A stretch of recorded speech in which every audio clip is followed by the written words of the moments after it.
નમસ્કાર ખેડૂત મિત્રો, જય કિસાન જય ભારત। ખેડૂત ભાઈઓ, આજે બુધવાર તારીખ 5 ફેબ્રુઆરી 2025।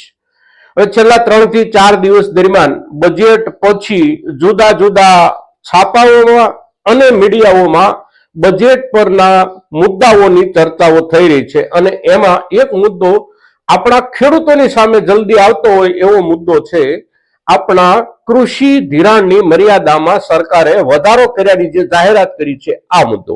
હવે આ મુદ્દો ચર્ચામાં જે રૂપમાં ચાલી રહ્યો હોય છે અને એની જે ચર્ચા થાય છે એમાં મોટા ભાગના લોકો, ખાસ કરીને મીડિયા ડિબેટમાં બેસીને જે લોકો ચર્ચા કરે છે એ જમીની પરિસ્થિતિ શું છે આ મુદ્દાને લઈને એનાથી બહુ માહિતગાર નથી હોતા, પણ કોઈને કોઈ રાજકીય પક્ષો પોતપોતાના જે કોઈ સ્પોક્સમેન હોય, પ્રવક્તાઓ હોય, એ પ્રવક્તાઓને જુદી જુદી ચેનલોની ડિમાન્ડ પ્રમાણે ધકેલી દેતી હોય છે, ફાળવી દેતી હોય છે ને એ લોકો ચર્ચા કરતા હોય છે।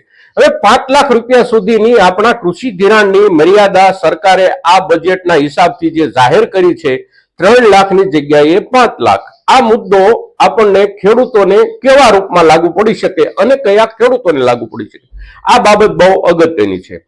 અત્યાર સુધી જે આપણે ધિરાણ મેળવતા હતા એ ધિરાણની એક સીલિંગ, એટલે કે વધારેમાં વધારે કૃષિ ધિરાણ કોઈ પણ ખેડૂતને પાક ધિરાણ કેટલું મળે તો એનો આંકડો 3 લાખનો હતો। હવે એ આંકડામાં સરકારે વધારો કર્યો છે બજેટમાં। હવે બજેટમાં જે સરકારે વધારો કર્યો છે એ 2 લાખ રૂપિયાની રકમનો વધારો કરી અને 5 લાખનો આંકડો અત્યારે બજેટ પ્રમાણે ચર્ચામાં આવી રહ્યો છે। તો કેટલાક ખેડૂતો આને માટે એ જે ક્રાઇટેરિયા છે, એની જે વ્યાખ્યા છે ખેડૂતોની, એમાં આવી શકે। તો એકંદર આપણે ધિરાણ સંસ્થાઓ જે છે આપણી, એમાં સૌથી વધારે ધિરાણ આપણે ત્યાં ગુજરાતમાં પ્રાથમિક કૃષિ ધિરાણ મંડળીઓ, એટલે કે આપણા દરેક ગામની સહકારી મંડળીઓ દ્વારા સૌથી વધારે ધિરાણ થાય છે।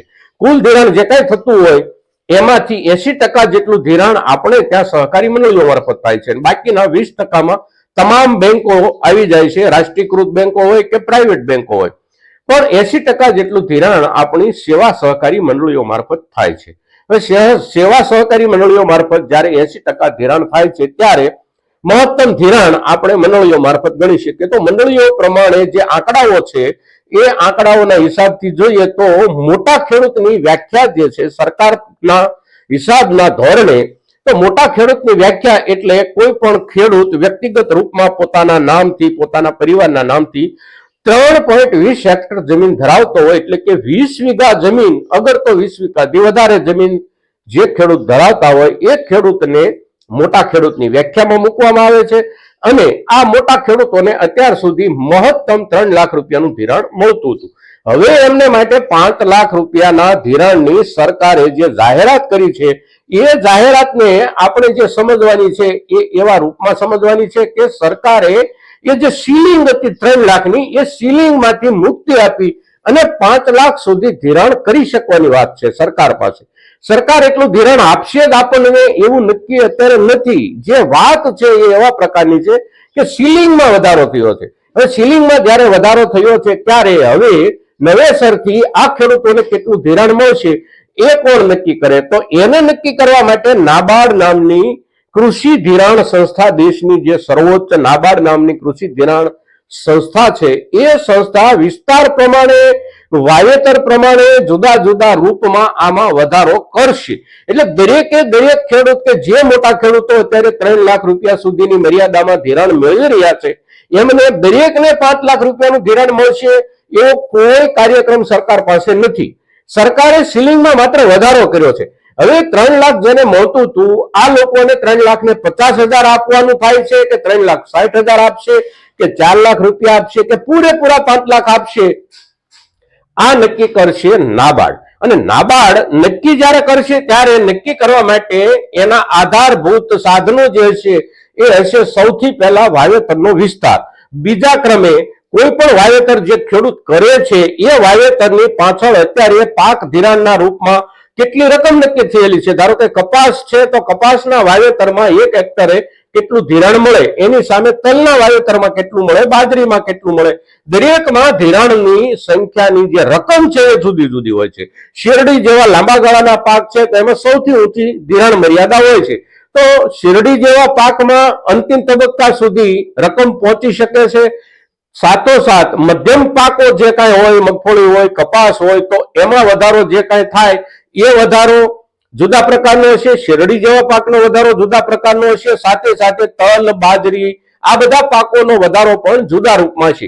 એટલે આપણને ખેડૂતોને ચર્ચાની જ્યારે શરૂઆત થાય ત્યારે સૌથી પહેલા હેડિંગો જે આપણી સામે આવતા હોય છે, પછી એ ટીવી ચેનલના હેડિંગો હોય કે છાપાના હેડિંગો હોય, ખેડૂતો આનંદો તમને 3 લાખની જગ્યાએ 5 લાખ મળશે, પણ સરકારે 5 લાખની મર્યાદામાં કે નાબાર્ડને આપી છે. હવે 3 થી કેટલું વધારે છે એનો આધાર નાબાર્ડ ઉપર છે, કયા પાકમાં એટલે કે કઈ પેદાશ પર વધારો કરે છે એનો આધાર પણ નાબાર્ડ ઉપર છે, અને સાથે સાથે ખરેખર કેટલા ટકા ખેડૂતો આ વ્યાખ્યામાં આવે છે, તો માત્ર 21% ખેડૂતો આ વ્યાખ્યામાં આવે છે. સહકારી મંડળીઓનું જે ધિરાણ માળખું છે એ ધિરાણ માળખાના આંકડાના આધારે, એટલે 21% ખેડૂતો આ મર્યાદામાં આવશે. સાથે સાથે 3 લાખથી વધારે કયા પાકમાં ક્યારે કેટલું ધિરાણ મળશે, કઈ સિઝનમાં મળશે, રવિ સિઝનમાં મળશે, ખરીફ સિઝનમાં કેટલું મળશે, આ બધા નિર્ણયો હજી કરવાના બાકી છે,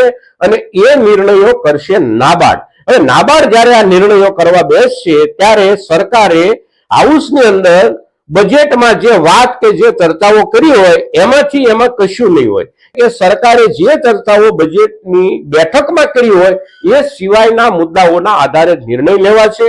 એટલે અત્યારથી આપણને ખેડૂતોને તમને પૈસા મળવાના છે, તમને પૈસા મળવાના છે, તમને પૈસા મળવાના છે એવા માહોલની નીચે જે રૂપમાં આપણને ઉત્સાહિત કરી રહ્યા છે મીડિયાઓ અને શાસક પક્ષના કેટલાક લોકો, એનાથી આપણે બચવાનું છે. અને સાચી માહિતી જે રૂપમાં આપણે મેળવવી જોઈએ એ રૂપમાં સાચી માહિતી આપણા સુધી પહોંચતા હજી ખૂબ લાંબો સમય લાગશે.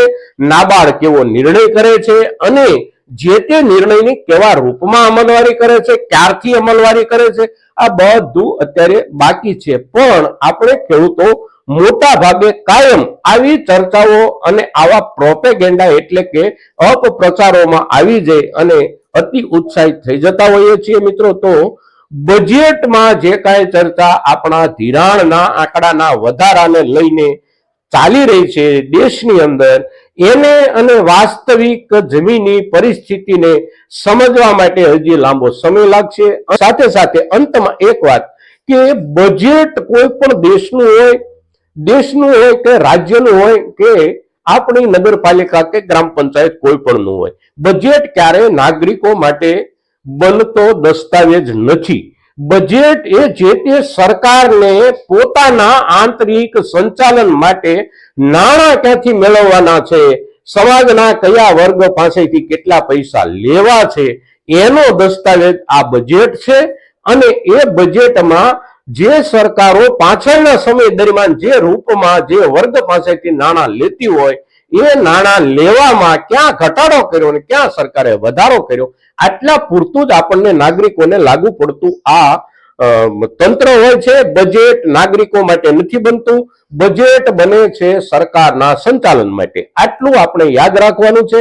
એટલે બજેટમાંથી આપણને કોઈ લાભ થઈ જવાની શક્યતાઓ ક્યારેય હોતી નથી. બજેટ માત્ર ને માત્ર સંચાલન, સરકારના સંચાલન અને એના તંત્રના સંચાલન માટે તૈયાર થતો દસ્તાવેજ છે મિત્રો. આજના દિવસે આપણી ખેડૂતોને લગતા કૃષિ ધિરાણના મુદ્દાની ચર્ચા જ્યારે આપણે કરીએ છીએ અને જે ચર્ચા મીડિયા ઉપર ખૂબ મોટા પાયે થઈ રહી છે અને છતાં આપણને ખેડૂતોને કઈ જાદુ એમાંથી ન સમજાતું હોય એવી જે ચર્ચા છે એના ઉપર જ્યારે આપણે વાત કરીએ છીએ ત્યારે આપણે સામાન્ય સમજણમાં બેસે એવા પ્રકારની આપણી આ ચર્ચા મહત્તમ ખેડૂતો સુધી પહોંચે એવા આપ સૌના તરફથી પ્રયાસો થાય એવી અપેક્ષા સાથે જય કિસાન, જય ભારત.